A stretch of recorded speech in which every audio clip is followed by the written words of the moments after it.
Precisa de fé para experimentar milagre ou não? Ou não? Pode avançar. Clique aí. Apareceu o título. A fé que eu preciso para experimentar milagres. Fala conosco nesta noite, Pai, porque nós precisamos experimentar isso mesmo.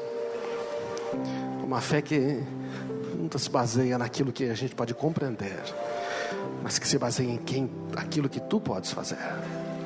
Amém. Você sabe qual que é interessante da questão de fé para experimentar milagres? É que você não imagina e nem faz ideia de como Deus vai fazer. Não é verdade, não? Porque você imagina que Ele vai fazer de uma certa maneira, você acha que vai fazer de um certo jeito, mas o Senhor falou: invoca-me e eu vou te responder. Vou fazer e vou falar coisas grandes e firmes que você não tem a mínima ideia do que é. E hoje, pode avançar aí, por favor? Pode avançar? Será que é possível experimentar milagres sem fé? É possível ou não? Não, óbvio. É possível ter fé sem ouvir a palavra de Deus? A fé vem por ouvir a palavra de Deus. Bom, se a gente não ouvir a palavra de Deus, a gente não pode desenvolver fé nem crescer. Dá para ter fé sem pensar no que Deus diz? Mas o que é isso? É que as pessoas pensam que basta ouvir. Eu ouvi e não aconteceu nada. Você começou a pensar no que você ouviu? Você ouve uma palavra, você tem que pensar nela. Você tem que deixar isso penetrar no seu coração. Tem gente que ouve a palavra e fica questionando: por que isso aqui tudo? E você quer compreender a mente de Deus com a sua? Filho, deixa a palavra de Deus penetrar no seu coração. Fé é obedecer o que Ele manda. Ora, quando você obedece o que Ele manda, você fala: nossa, olha o que aconteceu mesmo. Sua fé aumenta. Então, a fé é uma coisa do coração. É verdade, mas nós precisamos da mente para compreender, não é? A fé que eu preciso para experimentar milagres, ela está ligada com o coração, mas não está desconectada da sua mente. Mas você sabia que a sua racionalidade, a sua mente pode bloquear a sua fé? Eu não sei, quantos aqui tem fé para fazer curva na Fernão Dias a 150 na chuva? Quem tem fé? Isso não é fé, né, gente? Lógico que não. A sua mente está treinada para saber que não dá para fazer aquela curva. Para andar a 100 na chuva, você já fica meio desconfiado, né? Então, o que é que tem que acontecer? Vamos em frente. Vamos abrir a Bíblia em Marcos capítulo 6. A gente vai ler uma série de textos. E a primeira coisa que a gente vai ver, Marcos fala tudo de fé no capítulo 6. Vamos ver primeiro quando é difícil acontecer milagre. Em Marcos 6, o que acontece é que Jesus vai para a cidade dele, e Jesus tem dificuldade para operar milagres. Já imaginou um negócio desse? Jesus com dificuldade para operar milagre? Será que Jesus estava perdendo a fé? Não. Será que Jesus estava assim meio em dúvida? Será que Jesus estava com medo? Não. Então, quando você lê, vamos ler Marcos capítulo 6, versículo 1, que diz assim: Jesus saiu e foi para a sua cidade com os seus discípulos. Quando ele chegou no sábado, começou a ensinar na sinagoga, e muitos dos que o ouviam ficavam admirados. De onde vêm essas coisas? Que sabedoria é essa que lhe foi dada? E esses milagres que ele faz? Ele fez os milagres lá, as histórias. Ele não é o carpinteiro, o filho de Maria, irmão de Tiago, José, Judas e Simão? Não está aqui conosco as suas irmãs? Ficavam escandalizados. Mas não pode ser ele. Não, é ele, não é o filho do carpinteiro. Você percebe? A mente daquelas pessoas, aquela racionalização. Não, pera um pouquinho só, eu conheço Jesus aqui. O menino brincava lá, jogava bola com os meus ali no quintal. Não pode ser. Tinha que ser alguém mais importante, não ele. Ele não. Tinha que ser alguém mais, sei lá. E eles não aceitavam aquela ideia, né? Jesus disse: na sua própria terra, e nos seus parentes, e na sua casa, um profeta não tem honra. E não pôde fazer ali nenhum milagre, exceto impor as mãos sobre alguns doentes e curá-los. Ficou admirado com a incredulidade deles. Então Jesus, ele não consegue fazer muitos milagres ali por causa da incredulidade deles. Mas essa incredulidade deles, se devia ao fato que eles conheciam Jesus antes. Eles tinham um histórico, sabe aquele histórico? O histórico que eles tinham de Jesus dizia: não é possível. Quantas vezes, quando a gente fica olhando no histórico, não, esse tipo de coisa Deus não faz. Esse tipo de coisa Deus não faz. Quem disse que Deus não faz? Quantas coisas estão deixando, quantos milagres estão deixando de acontecer, porque a gente, por causa da herança religiosa, essa mentalidade religiosa, acha que a gente sabe que Deus faz o que Deus não faz, é que não fez no outro e não fez. Para com esse negócio. Aí vem um outro, crê, Deus faz o milagre, e sabe o que acontece com esse outro? Fica com mais raiva. Por que Deus faz na vida dele e não faz na minha? Fala, filho, mas você acha que ele não podia fazer? Esse pessoal aí de Nazaré falou, não pode.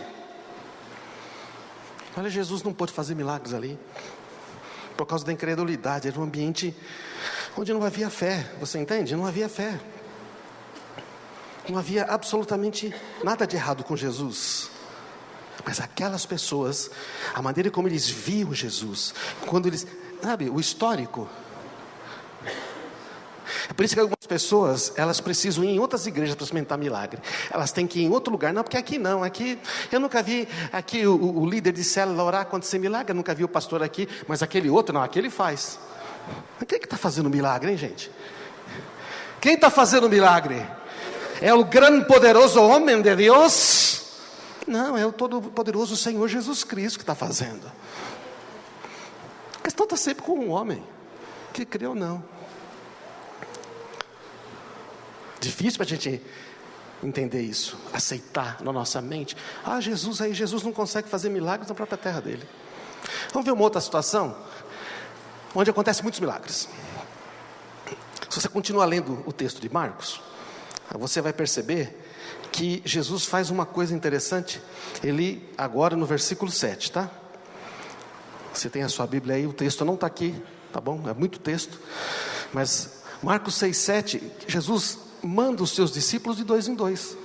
É a mesma coisa em Mateus 10. Jesus então chamou os 12 e enviou de 2 em 2. E deu autoridade aos espíritos imundos. E estas foram as instruções de Jesus: não levem nada pelo caminho a não ser um bordão, que é tipo um cajado. Não leve pão, não leva saco de viagem, não leva dinheiro, calça e sandálias, não tem, leve túnica extra. Quando entrar numa casa, fiquem ali até partirem. Se algum povoado não receber vocês, sacudam a poeira dos seus pés e saiam de lá, como testemunho contra eles. Eles saíram, pregaram ao povo que se arrependesse, expulsavam muitos demônios, ungiam muitos doentes com óleo e curavam. Olha que interessante. Jesus manda de 2 em 2, eles saem, eles curam. Você lê o relato de Mateus 10, que é paralelo, você vai ver que eles curam, eles expulsam demônios. Os discípulos viram Jesus fazer e estão fazendo. Não é interessante? Os discípulos agora fazem milagres, só que esses milagres são feitos na vida dos outros. Mas é um negócio poderoso,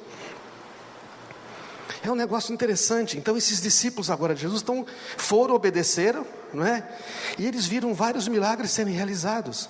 Eles creram na palavra de Jesus. E Jesus falou: não precisa fazer estoque de comida, não. Tudo que vocês precisarem será providenciado. E quando eles voltaram, Jesus perguntou: porventura faltou alguma coisa? Nada. Eles falaram: nada, faltou nada. Então esses discípulos agora experimentam. Eles vão de 2 em 2. Se 2 de vós concordarem sobre alguma coisa na terra, isto vos será feito por meu Pai que está nos céus. Que bom essa oração de concordância, E aí o que acontece? Logo em seguida a esses eventos, aconteceu uma outra situação inusitada. Vamos lá. E um grande milagre. Eles voltaram, e eles voltaram felizes, dizendo: Jesus, o negócio funciona, nós expulsamos capeta, os caras saíram. Ele falou: não, vocês têm que ficar felizes, que o nome de vocês está nos céus. Então o que acontece? Muita gente começou a ir atrás dos discípulos. E Jesus falou: olha, vamos lá para um lugar retirado, né? Vamos lá para Atibaia, tem um sítio lá, onde ficar tranquilo num cantinho, né? Tem lá no Montanha Jardim e tal, tudo, lá na montanha, vamos lá. Os caras combinaram, só que quando eles chegaram lá, estava cheio de gente, a multidão chegou antes. Você imagina a situação? Vamos ler Marcos 6:30. Disse assim: os apóstolos reuniram-se a Jesus e relataram tudo o que tinha acontecido. Havia muita gente indo e vindo, ao ponto deles não terem tempo para comer. Jesus disse: venham comigo para um lugar deserto e descansem um pouco. Então eles se afastaram num barco para esse lugar deserto. Mas muitos dos que viram retirar-se, tendo reconhecido, correram a pé de todas as cidades e chegaram antes. Quando Jesus sai do barco e vê uma grande multidão, tem compaixão deles, porque eram ovelhas sem pastor. Então começou a ensinar muitas coisas. Na referência paralela de Mateus, esse milagre é descrito nos 4 evangelhos: Mateus, Marcos, Lucas e João. Nos outros diz também que ele curou os enfermos deles. E já era tarde, e por isso os seus discípulos disseram: este é um lugar deserto, já é tarde, Jesus. Manda embora o povo, para que ele possa ir aos campos e povoados vizinhos comprar algo para comer. Mas Jesus respondeu uma resposta que eles não esperavam: vocês mesmos providenciem o que eles precisam para comer. Providenciem vocês mesmos alimento para eles. Peraí, você está entendendo? Jesus está falando com os caras que já curaram, já expulsaram demônio. E agora Jesus fala: tá bom, eu sei, a multidão está aqui. Vocês mesmos podem providenciar comida para ele. Aí você imagina os discípulos começaram, a enfiar a mão no bolso e falar: não, pera um pouquinho só, quanto você tem aí? Eu não tenho nada. Ele falou para não levar nada, não faltou nada, mas também não tenho nada agora. Não tem, precisa de uns... Aí alguém calculou, 200 denários, nem sei quanto que dá isso aí, deve ter pão. Mas não tem padaria, aquele negócio todo, não é? E eles ficaram desesperados.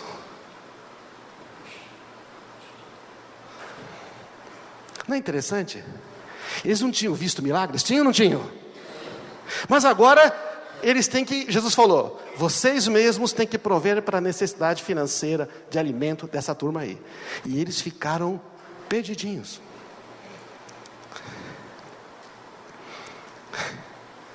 Se você ler as outras referências, você vai ver que teve uma discussão, um falou, o outro não falou.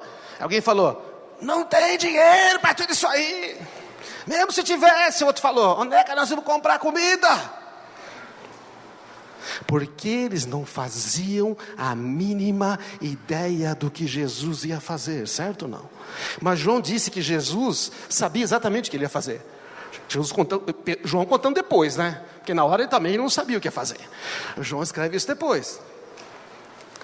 E aí então, Jesus perguntou: não tem nada aí?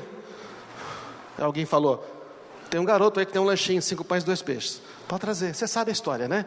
Jesus dá graças, reparte, entrega para os discípulos, fala: distribui.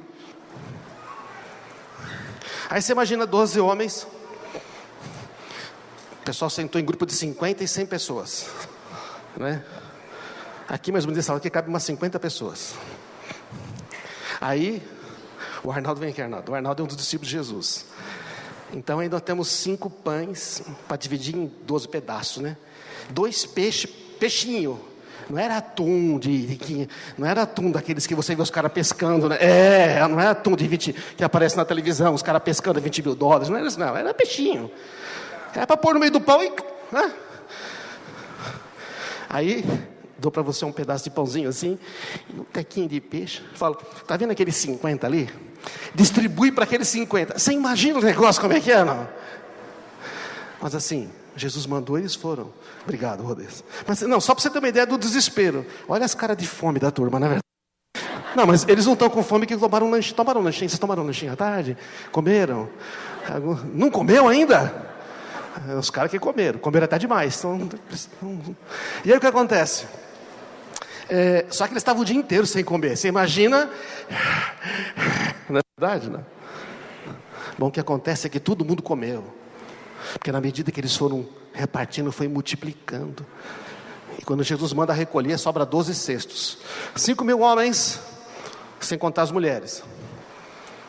Se pensar que, né, as mulheres costumam ser o meio de comunicação mais veloz, apesar de ter celular, as coisas continuam sendo mais rápidas.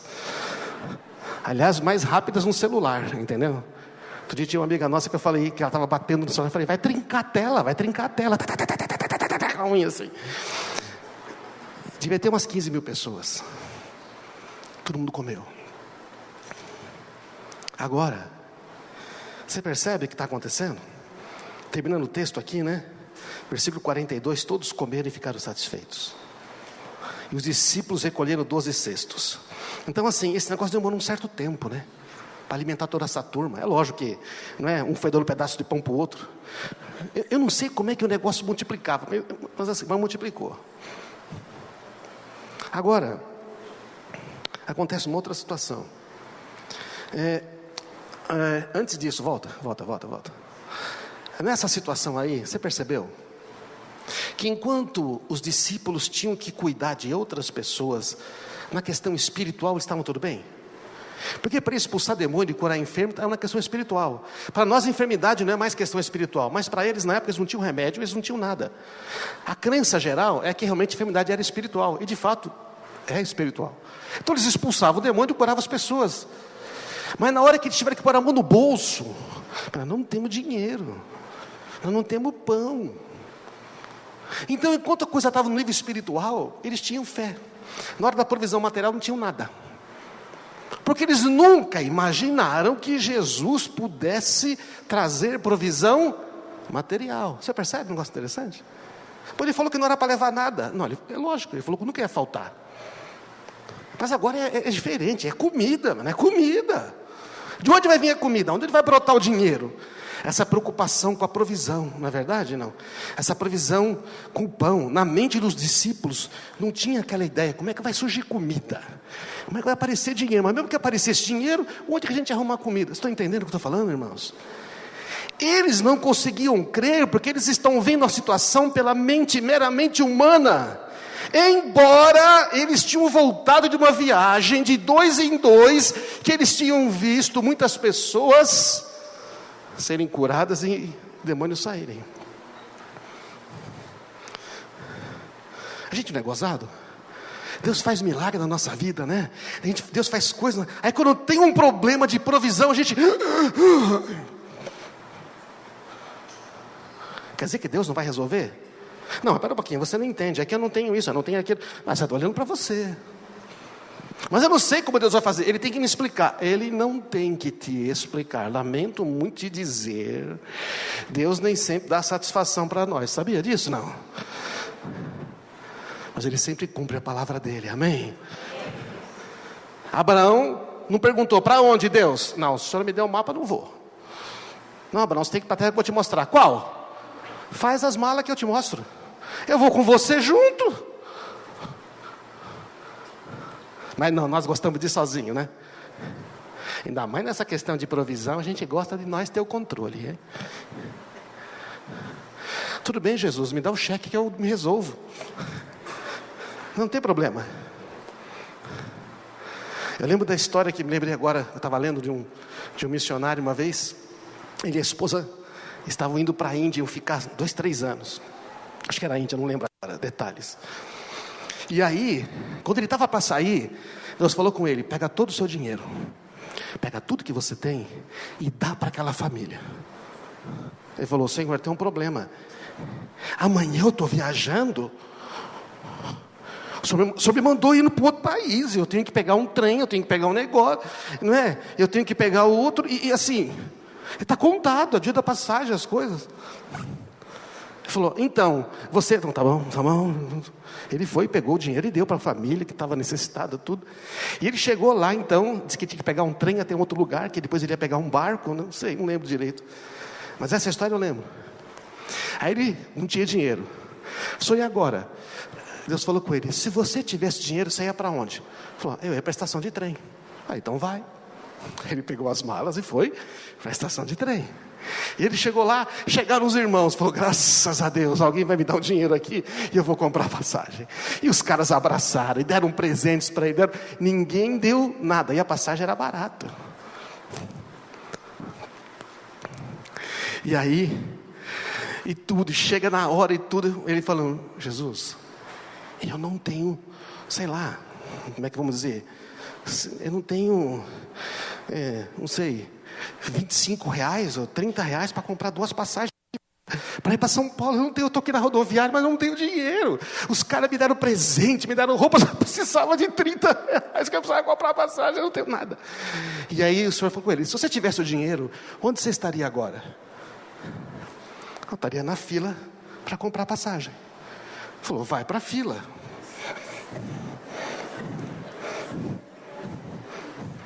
Ele vai para a fila e vai, e está indo a fila. Ele falou: bom, tem bastante gente aqui, né? Só que a fila vai indo e vem gente, cumprimenta tal e tudo, e nada de alguém nem perguntar se ele precisava de alguma coisa. Ele falou: se alguém perguntar, eu vou falar.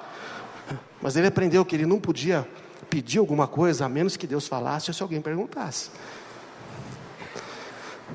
E aí tem um cara na frente dele, é o próximo. Ele falou: agora o que eu vou dizer? O cara da frente, quando foi comprar, ele falou: puxa vida, eu não posso ir hoje para esse lugar. Diz que virou para trás e botou o dinheiro na mão dele. Plá! Botou o dinheiro na mão dele e saiu. Aí ele chegou com o dinheiro. O cara perguntou: para onde? 2 passagens para tal lugar. Ele botou o dinheiro, era o dinheiro exato que ele precisava. Ele pegou as passagens. Aí Deus falou com ele: você duvida que eu vou faltar alguma coisa para você? Porque lá para onde você está indo, no lugar para onde eu te mandei, você vai experimentar muitos milagres. Você vai ter que ter muita fé. Eu vou com você. Diz, quando ele voltou com aquelas passagens, as pessoas chegaram, aí chegou alguém, eles começaram a ganhar presentes em dinheiro, começaram a ganhar ofertas ali, tudo que eles precisavam para comprar passagem de navio e tudo, sei lá o que era. Mas ele foi provado naquelas coisas. Pequeno Deus falou: eu vou com você. Essa é a história de Rhys Howells, né? No livro O Intercessor.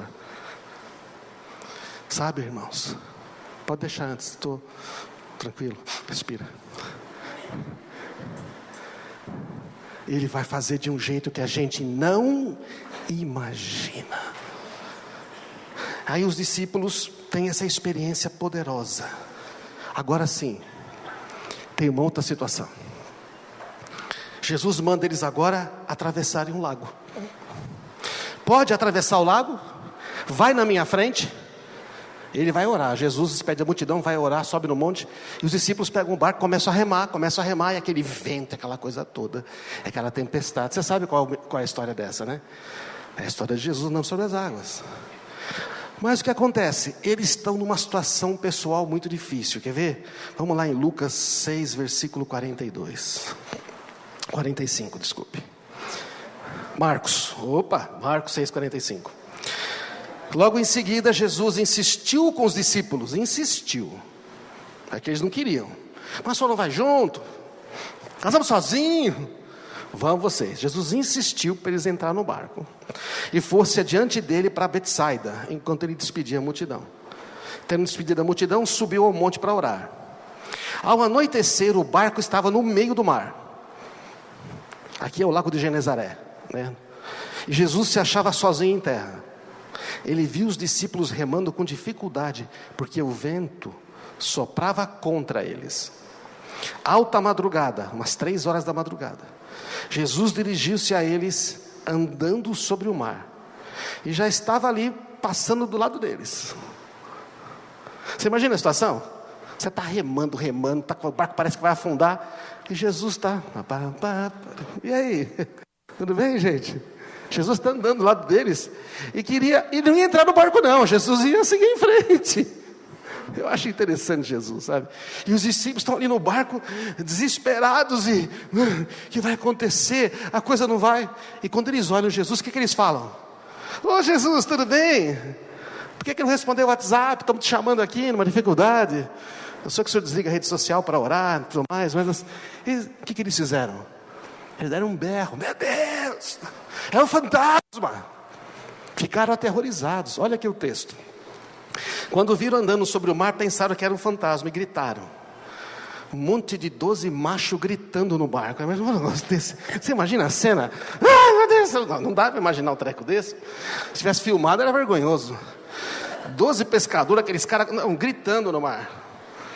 Todos tinham visto, ficaram aterrorizados. Jesus falou: coragem, sou eu. Não tenham medo. E Jesus subiu para o barco junto deles. E o vento se acalmou. Se você ler essa passagem em outros evangelhos, você vai ver que também aqui é aquela de Mateus, onde Pedro pede para andar junto com Jesus, não é verdade? Sobre as águas. Ele anda sobre as águas, depois ele afunda, Jesus pega ele e fala: homem de pequena fé. É a mesma situação. É que cada evangelho está filmando com uma câmera, entende? Então você tem uma vista daqui, uma vista daqui, uma vista daqui, você vai completando. Então acontece essa questão da fé. Os caras não têm fé. Mas peraí um pouquinho só. Os caras curaram enfermos, expulsaram o demônio, multiplicaram o pão ali na mão, e agora estou no barco ali, estou com medo de morrer no meio do mar, e não tem fé, acha que é fantasma. Não é interessante isso, gente? É ou não é? Somos nós somos assim. Deus faz um monte de coisa na nossa vida, faz um monte de milagre, e sempre que tem um problema, nós estamos lá. Ai, meu Deus.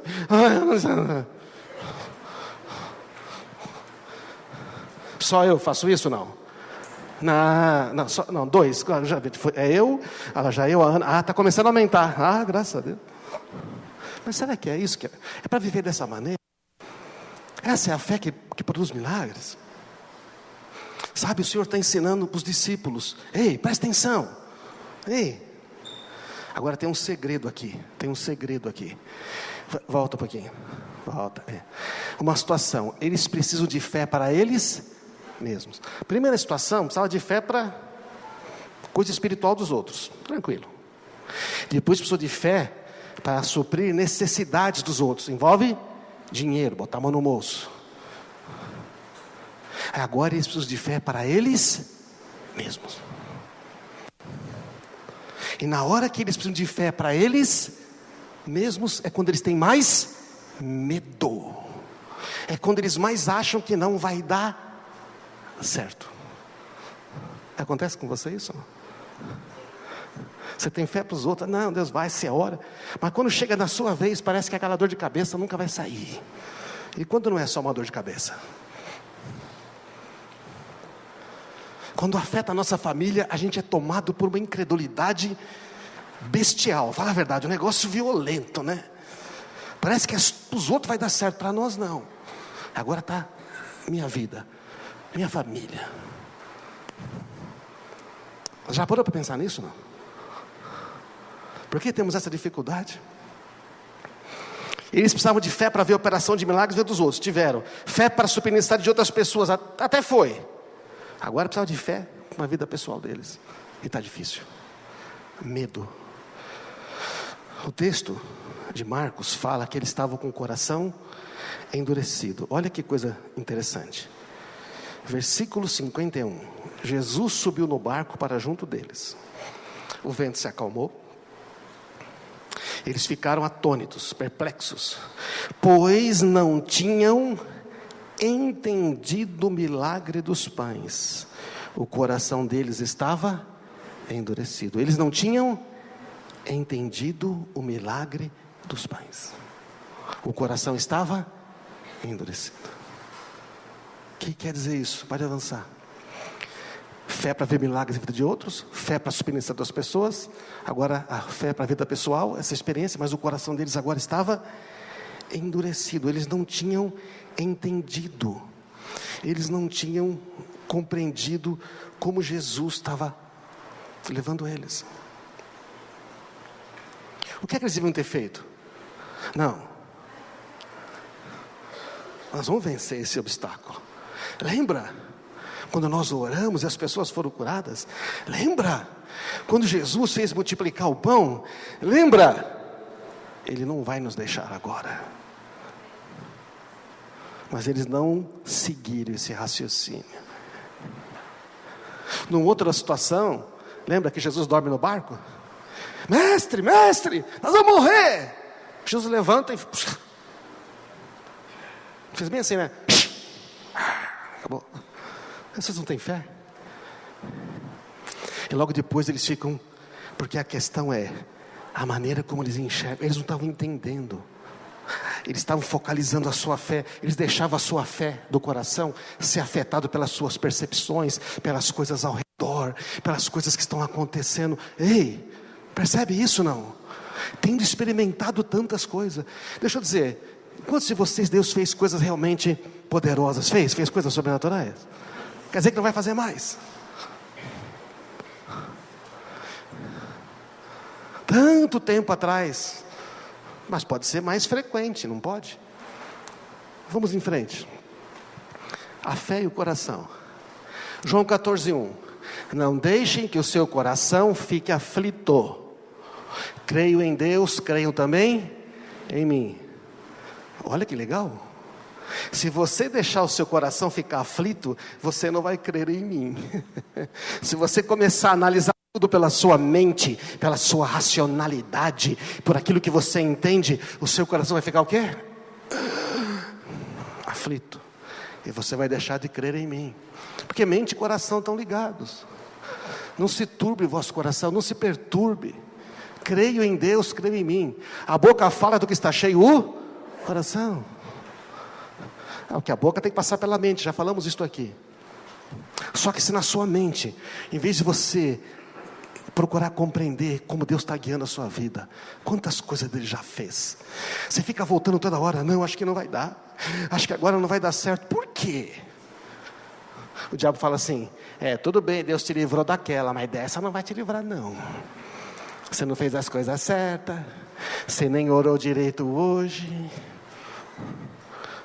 É verdade, não? A gente acha que Deus tem uma tabuinha de contar.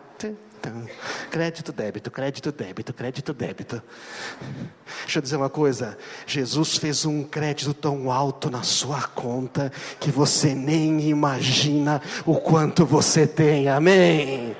Fica com medo de gastar a fé. Nós podemos gastar esta fé. Ele vai operar, amém, irmãos?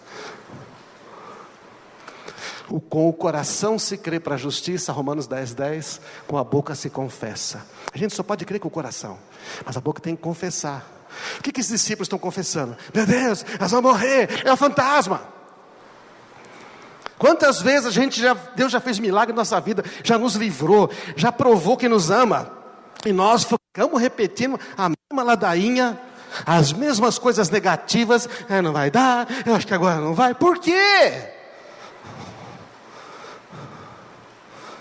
O Senhor está tentando dizer para esses discípulos, vocês precisam compreender os milagres que eu tenho feito na vida de vocês. Primeiro você nasceu de novo, você ganhou a vida eterna. Ei, você precisa renovar a sua mente, você precisa pensar certo, você precisa crer com o coração, mas a sua mente tem que estar em concordância. Vamos em frente. Entender o que Deus tem feito na minha vida, entender como Deus pensa, entender como Deus opera. Deus opera baseado na graça, amém, irmãos? Deus opera baseado na premissa que você é filho, é filha amada dele. Ele opera com base nisso, está entendendo? É isso que a Bíblia diz. Os meus pensamentos são mais elevados. Pensai nas coisas que são do alto, onde Cristo vive. A gente pensa nas coisas da mesma maneira. A fé que está lá no interior não flui, porque está sendo sufocada por uma mente que insiste em olhar como antes. Transformar-vos pela renovação da vossa mente, para você experimentar a boa, perfeita e agradável vontade de Deus. Para experimentar, qual é a vontade de Deus? É muitos milagres na sua vida. Qual é a vontade de Deus? Muita libertação na sua vida. Qual é a vontade de Deus? Ele operar coisas que você nem imagina, amém? Como é que experimenta isso? Você tem que parar de pensar como antes. Quando você estava nas trevas, você está no reino da luz. Transforme-se pela renovação da mente. Pensa como Deus pensa. Como é que eu sei como Deus pensa? Você precisa ouvir a palavra de Deus, como essa que eu estou falando para você, que eu também ouvi, que eu também li. Você precisa ler Bíblia e ver como está escrito lá. Eu estou lendo a Bíblia aqui, certo ou não? Estou lendo Marcos capítulo 6 com você. Precisa meditar. Você precisa ouvir as pessoas contar a história. Não foi legal a história que eu contei aqui para você do Risolves? Foi ou não foi? No Gera Fé, você precisa ouvir o que Deus tem feito. Mas mais importante, o que é que Ele tem feito na sua vida? Não ignore o que Ele tem feito na sua vida. Ignora e depois volta. Para. Continua andando nesse caminho. E para terminar, 2 exemplos simples. Mateus 6:26. Observem os pássaros.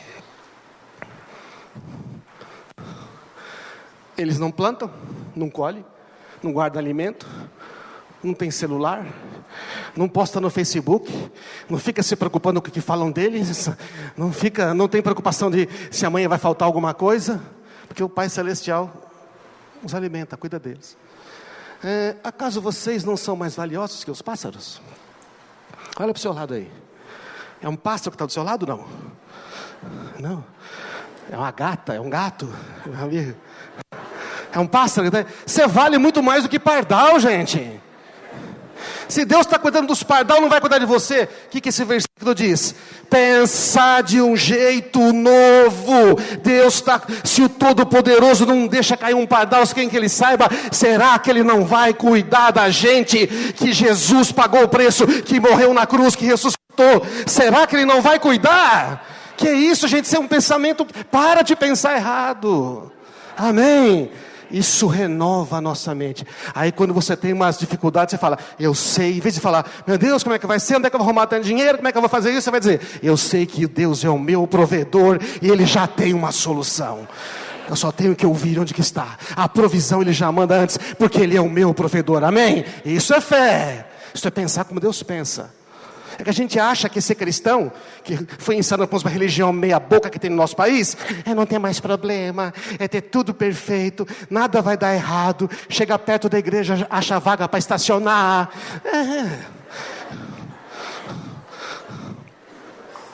Gente, no mundo tereis aflições, mas acontece que eu já venci esse mundo, e vocês vão vencer também, amém? Isso é outra maneira de pensar. Outro versículo. Que diremos, pois, diante destas coisas? Se Deus é por nós, quem será contra nós? Você está com medo do quê, filho? Está dizendo basicamente. Está com medo de demônio, de capeta, de homem? Para! Se Deus está lutando por você, quem é que vai ser besta de se opor a você? O Todo-Poderoso está aí, amém? Você vai mexer com meu filho? Ninguém mexe com a minha filha, ninguém mexe com meu filho, amém? Ele diz, eu sou o teu escudo, eu sou a tua proteção. Você está debaixo das minhas asas. Quem é que vai? A sua vida está escondida com Cristo em Deus. Que diremos, pois, àquele, ó, maneira de raciocinar de Deus. A Bíblia ensina como Deus pensa. Aquele que não poupou o seu próprio filho. Ou seja, se Deus permitiu que Jesus morresse por você e por mim, aquele que não poupou o seu próprio filho, mas o entregou por todos nós. Como? Se Ele já deu o que era mais caro, se Ele já deu o que era mais precioso, se Ele já deu, imagina, você dá a vida do seu filho, aí você não vai dar R$100? Você não vai curar? Se eu dei a vida do meu filho, nada é mais valioso do que isso. Se você tiver filhos, ou se você tem, você sabe que não tem nada, não tem preço. Deus dá a vida do filho dele. Você acha que Ele vai vai deixar de dar a você uma coisa que custa absurdamente menos? Se Ele não poupou o seu único filho e entregou, como não nos dará juntamente com Ele de graça todas as coisas? Por que essa ansiedade? Por que esse medo? Por quê? Só porque está numa tempestade? Só porque agora o vento está contrário? Só porque você está remando e não está indo para frente? Então agora Deus não vai fazer mais milagre. Vamos ver o que Ele já tem feito, amém? Eu admiro o Bruno aqui, filho Issa. Cadê o Bruno? Está aí? Ele fez 3 cirurgias, testemunhou aqui. E foram 3 milagres. Mas ele fez cirurgia, mas fala, para, cada vez que vai lá os caras falam, coça a cabeça, não é verdade? Não bate a cabeça na parede porque fica assim, não dá para entender certas coisas. E aí, o Todo-Poderoso está mostrando que Ele é quem Ele é, Ele faz como Ele faz, mas a palavra dEle vai se cumprir. Você é o meu filho, eu estou cuidando de você, amém? Amém, é isso que é, irmãos. Vamos ver os milagres que Deus está fazendo. Vamos ver os milagres que Deus está fazendo. Acabou? Mateus 7, 7, 11. Para terminar, pode subir aí, Rob. Peça e lhe será dado. Busque, encontrará. Bata e a porta será aberta. Porque quem não pede não recebe, quem não busca não encontra, e quem não bate a porta não abre. É isso que está escrito também, não é? Você não faz, não vai. Deus está falando, e aí? Vamos lá, filho. Qual de vocês, se o filho pedir pão, vai dar uma pedra? Se seu filho pedir peixe, vai dar cobra? Vai? Mas se vocês, que não são Deus, porque bom somente é Deus. Perto de Deus nós somos todos, somos. Se vocês que são maus dão boas coisas para os filhos, quanto mais o Pai de vocês, o único Deus que é bom, dará coisas boas aos que lhe pedirem. Não é maravilhoso isso, gente? Isto é a maneira certa de pensar. Isso vai fazer você ver milagres. Quando você começar a reconhecer o que Deus tem feito na sua vida. E quando surgir uma situação nova, e você não sabe o que fazer, você não sabe o que fazer, que Deus vai fazer uma coisa nova. Quem ia imaginar que Ele ia multiplicar o pão? Quem? Ninguém. Quem ia imaginar que Ele vem andando sobre as águas? Ninguém. Quem ia imaginar que Ele vai atrás de Lázaro e quando chega lá, ressuscita um morto de 4 dias? Quem ia imaginar um negócio desse? Mas Ele é quem Ele é. Ele sempre tem uma saída, amém? Ele faz coisas impossíveis. Vamos ficar de pé. A fé para a salvação, a fé para a cura, a fé para a provisão, a fé para a libertação, a fé para milagres, é a mesma fé, porque só há um Deus, só há um Jesus Cristo, só há uma palavra, amém? Há uma só fé, um só batismo, um só Senhor, que é sobre todos e está com todos. Deus já fez coisas na sua vida, Ele quer fazer mais. Você quer fé para ver milagres? Quero dizer, esta fé já está em você, amém? Mas você está às vezes deixando ela para trás.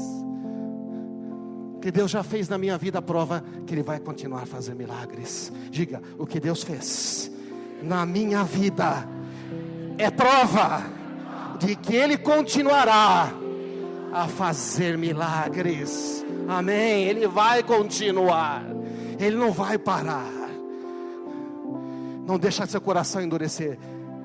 Para de ficar tentando achar com a sua mente alguma coisa. Deixa ir no coração coisas novas, inusitadas, que Ele vai fazer, amém?